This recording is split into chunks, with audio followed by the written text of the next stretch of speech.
I'm Abigail Blackrick. Today, in Indian River, speaking with Father Mike Haney about the cross in the woods. Father, tell me about how the world's largest crucifix found its home right here in northern Michigan. Well, this started back in the late 1940s when a priest from Grand Rapids by the name of Father Charles Brophy came here to establish a new Catholic church. There was no Catholic church in this area. He came with the dream, because this area is so wooded, of having a cross on the property where a church would be established. And that dream of having a cross grew into what we see behind us now, which is a 55-foot tall solid redwood cross with a 7-ton bronze corpus of the body of Jesus attached to it. And it's become, over the course of years, a favorite stopping place for not only people in Michigan, but from all around the country and honestly the world. During the course of a summer, we get numerous international visitors here too. Absolutely. Being that it's the largest in the world, I'm sure it's a site that many people want to see. So tell me about the story of that redwood that the cross is made out of, what that means. This redwood tree was a 2,000-year-old redwood tree when they identified it and felled it in the early 1950s in Oregon. And after the tree was felled, it was cured in a mill for a year or so and then forged into these two beams, one vertical, one horizontal, to form the 55-foot tall, largest outdoor crucifix in the world. Besides what you see, there's 15 more feet of it buried in the ground, of course, just to stabilize it in that hill that we call Holy Hill underneath the crucifix itself.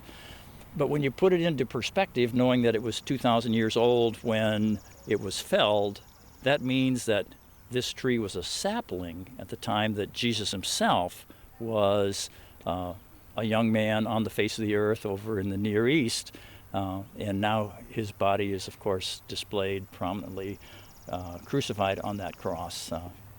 It's kind of impressive to know that the cross was here when he was here. Yeah, that's really neat. So tell me more about when it came to be and what year did it come to this church and when was the church built?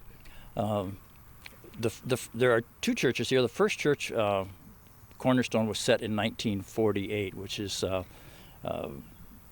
very first church, and that stayed in existence for about 50 years until the church that now has a very large outdoor display of the cross, because it's got a solid glass wall. That church was built in 1997. But the original congregation here in the 1940s, late 1940s, when the first church was built, shared the dream of the founding pastor to have a cross, but they didn't get it purchased and milled and constructed until the early 50s. And there was enough cost involved in procuring the largest cross, so they had to wait a few more years before they could collect enough money to forge the corpus of Jesus out of the bronze that we see there, 7 tons of cast bronze that is his body attached to that cross.